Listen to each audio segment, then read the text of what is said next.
ప్రభుత్వం దగ్గరికి ప్రజలు కాదు, ప్రజల దగ్గరికే ప్రభుత్వం. ఇదే నినాదంతో సీఎం రేవంత్ రెడ్డి సర్కార్ తొలి రోజు నుంచి పనిచేస్తోంది. ఇది చాలా మందిని ఆకట్టుకుంది. గత 10 ఏళ్లుగా ఎంత తిరిగినా గోడు పట్టించుకునేవారు లేక ఇబ్బంది జనానికి ప్రజా దర్బార్ బిగ్ రిలీఫ్ గా ఇచ్చింది. అందులోనూ ఎక్కడైతే ప్రజలకు ప్రవేశం లేకుండా పోయిందో అక్కడే ప్రజా దర్బార్ పెట్టించారు.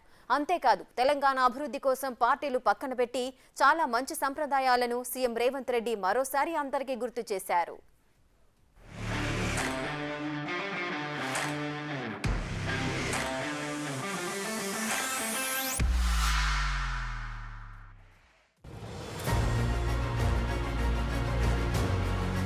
Simplicity equal to CM Revanth Reddy.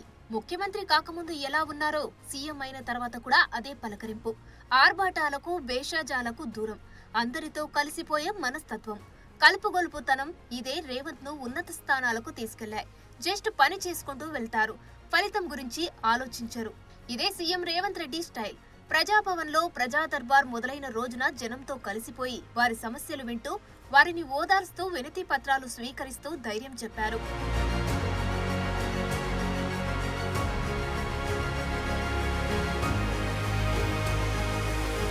Yashoda హాస్పిటల్లో కేసీఆర్ ను పరామర్శించడానికి వెళ్తుంటే అక్కడే ఉన్న ఓ సోదరి రేవంత్ అన్నా అని పిలవడంతో ఒక్కసారిగా వెనక్కి తిరిగి ఆమె వద్దకు వెళ్లారు. ఏం కావాలో అడిగి తెలుసుకున్నారు. సహాయం చేస్తానని హామీ ఇచ్చారు. ఇది రేవంత్ సింప్లిసిటీకి ఓ ఉదాహరణ మాత్రమే. ఆ వీడియో వైరల్ గా మారింది. రేవంత్ అన్న మనసు ఎలాంటిదో అందరికీ మరోసారి గుర్తు చేసింది. నిజానికి సీఎం స్థాయి వ్యక్తి అలా వెనక్కు వెళ్లడం, ఎవరు పిలిచినా పలకడం చేయరు. కానీ రేవంత్ రూటే సెపరేటు.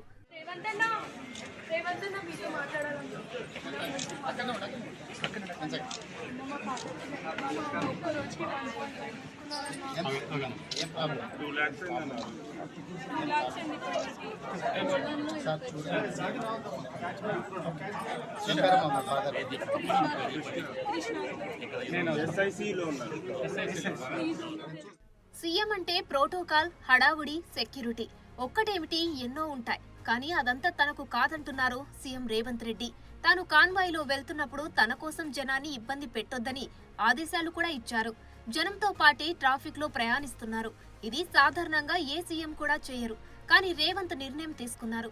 ముఖ్యమంత్రి అయిన 2-3 రోజుల్లోనే రేవంత్ తీసుకున్న నిర్ణయాలను చూస్తే ఎక్కడ నెగ్గాల్లో ఎక్కడ తగ్గాల్లో సరిగ్గా అంచనా వేసుకున్నట్లు అర్థమవుతుంది. తుంటి ఎముకకు శస్త్రచికిత్స చేయించుకున్న మాజీ సీఎం కేసీఆర్ ను సీఎం రేవంత్ రెడ్డి నేరుగా హాస్పిటల్ కు వెళ్లి పరామర్శించారు. ఒక సీఎంగా రేవంత్ తీసుకున్న ఈ నిర్ణయం విమర్శకుల ప్రశంసలు అందుకుంది. రాజకీయ విశ్లేషకులు, సీనియర్ రాజకీయవేత్తలు కూడా రేవంత్ నిర్ణయాన్ని స్వాగతించారు. గోరేటి వెంకన్న సహా చాలా మంది ఇది మంచి సంప్రదాయమంటూ కొనియాడారు. చాలా మంది అసెంబ్లీలో, మండలిలో ప్రజాప్రతినిధులు రిలీఫ్ గా కనిపించారు. ఎమ్మెల్సీ నర్సిరెడ్డి అయితే మాజీ సీఎం కేసీఆర్ ను 30 సార్లు రిక్వెస్ట్ చేస్తే ఒక్కసారిగా కూడా అపాయింట్మెంట్ ఇవ్వలేదని, అదే కొత్త సీఎం రేవంత్ రెడ్డిని మాత్రం తక్కువ సమయంలో చాలా సార్లు కలిశానన్నారు. ఇదొక్కటి చాలు ప్రజాప్రతినిధులకు ఎలాంటి ప్రతిస్పందన ఉందో తెలుసుకోవడానికి. అప్పుల్లో ఉన్న రాష్ట్రాన్ని అభివృద్ధిలోకి తేవాలంటే కేంద్ర సహకారం తప్పనిసరి. అందుకే సీఎం రేవంత్ భేషజాలకు పోకుండా కేంద్ర మంత్రి కిషన్ రెడ్డికి స్వయంగా ఫోన్ చేసి ప్రధాని మోడీని కలిసేందుకు సహకరించవలసిందిగా కోరారు. పెండింగ్ లో ఉన్న బిల్లులు, విభజన హామీల అమలు కోసం ప్రధాని మోడీని డిప్యూటీ సీఎం భట్టి విక్రమార్కతో కలిసి విజ్ఞప్తి చేశారు. అంతేకాదు కేంద్ర హోంశాఖ మంత్రి అమిత్ షాతోనూ భేటీ అయ్యారు. తెలంగాణకు రావాల్సిన నిధులపై చర్చించారు. కేంద్ర జలశక్తి శాఖ మంత్రి గజేంద్ర సింగ్ షెకావత్ తో భేటీ అయ్యి పాలమూరు రంగారెడ్డి ప్రాజెక్టుకు జాతీయ హోదా కోరుతూ వినతి పత్రాన్ని అందించారు. ఇలా ఒక్కో కేంద్ర మంత్రిని కలుస్తూ రాష్ట్రానికి రావాల్సిన పెండింగ్ నిధులతో పాటు రావాల్సిన ప్రాజెక్టులపై విజ్ఞప్తులు చేస్తూ వస్తున్నారు.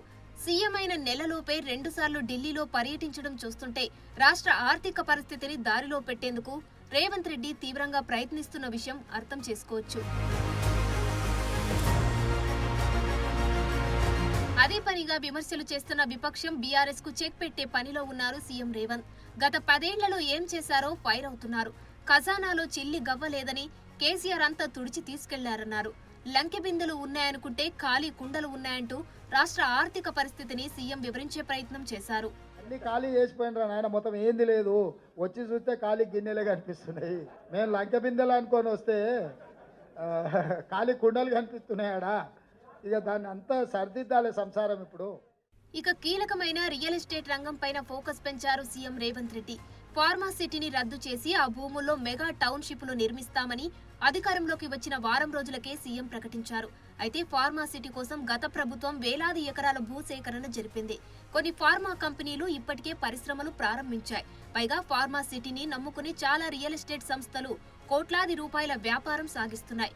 ఫార్మా సిటీ రద్దయితే రియల్ ఎస్టేట్ రంగానికి తీరని నష్టం వాటిల్లుతుందని గ్రహించిన సీఎం రేవంత్ అటు ప్రజలకు ఇబ్బంది లేకుండా ఇటు కంపెనీలకు సమస్య రాకుండా మంచి ఫార్ములా రెడీ చేశారు. Outer ring road, regional ring road మధ్య ఫార్మా సిటీని విడతల వారీగా జీరో కాలుష్యంతో క్లస్టర్లుగా ఏర్పాటు చేస్తామన్నారు. దాంతో మళ్లీ రియల్ ఎస్టేట్ రంగం ఊపందుకుంది. జీతాల చెల్లింపును గాడిన పెట్టే ప్రయత్నాన్ని తొలి నెలలోనే సక్సెస్ చేశారు సీఎం రేవంత్. గత ప్రభుత్వ హయాంలో అసలు ఎప్పుడు జీతాలు పడతాయో తెలియని పరిస్థితి ఉండేది. సకాలంలో జీతాలు అందక ప్రభుత్వ ఉద్యోగులు, పెన్షనర్లు ఇబ్బంది పడ్డారు. కొందరైతే ఈఎంఐలు కూడా టైంకు కట్టలేకపోయారు. గత ప్రభుత్వంలో ప్రతి నెల 20వ తేదీ దాకా జిల్లాల వారీగా జీతాలు పడుతూనే వచ్చాయి. కాంగ్రెస్ ప్రభుత్వం వచ్చిన మొదటి నెలల్లోనే జీతాల చెల్లింపును గాడిన పెట్టేందుకు ప్రయత్నాలు ప్రారంభించారు. జనవరి నెల 1న ఇవ్వవలసిన జీతాల చెల్లింపును 4వ తేదీ నాటికి ముగించేశారు. కాంగ్రెస్ అధికారంలోకి వస్తే 1వ తేదీనే జీతాలను చెల్లిస్తామని హామీ ఇచ్చింది. ఈ మేరకు కాస్త అటు ఇటుగా మొదటి నెలలోనే ప్రభుత్వం తాను ఇచ్చిన హామీని నెరవేర్చగలిగింది. ఈ విషయంలో సీఎం రేవంత్ పర్టికులర్ గా కనిపించారు. పార్టీని అధికారంలోకి తీసుకువచ్చిన రేవంత్ రెడ్డిపై అధిష్టానం చాలా నమ్మకంగా ఉంది. అందుకే ముఖ్యమంత్రి పదవితో పాటు పీసీసీ పగ్గాలను కూడా ఆయన చేతుల్లోనే ఉంచింది. కాంగ్రెస్ పార్టీలో ముఖ్యమంత్రిగా ఉన్నవారే పీసీసీ అధ్యక్షుడిగా వ్యవహరించిన దాఖలాలు లేవు. ఇప్పటి వరకు తెలుగునాట ఒక్క సందర్భంలోనే అలా జరిగింది. మర్రి చెన్నారెడ్డి తొలిసారి సీఎం అయినప్పుడు కొంతకాలం ఆయన పీసీసీ అధ్యక్షుడుగాను వ్యవహరించారు. ఆ తర్వాత మళ్లీ ఆ ఘనత రేవంత్ రెడ్డికే దక్కింది. అసెంబ్లీ ఎన్నికల్లో పార్టీని గెలిపించిన రేవంత్ లోక్సభ ఎన్నికల్లోనూ విజయం చేకూరుస్తాడనే నమ్మకంతో పీసీసీ అధ్యక్ష పదవిని అధిష్టానం ఆయనకే అప్పగించింది. అటు ప్రభుత్వాన్ని ఇటు పార్టీని సరైన డైరెక్షన్ లో తీసుకెళ్తున్నారు సీఎం రేవంత్ రెడ్డి. నామినేటెడ్ పోస్టుల భర్తీలోనూ తన వాళ్ళంటూ ఎవరు ఉండరని, ఎలా ఆశలు పెట్టుకున్నా వారికి పదవులు ఇవ్వబోనని తెగేసి చెప్పారు.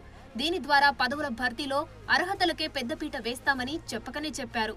ఇది రేవంత్ రెడ్డి స్టైల్.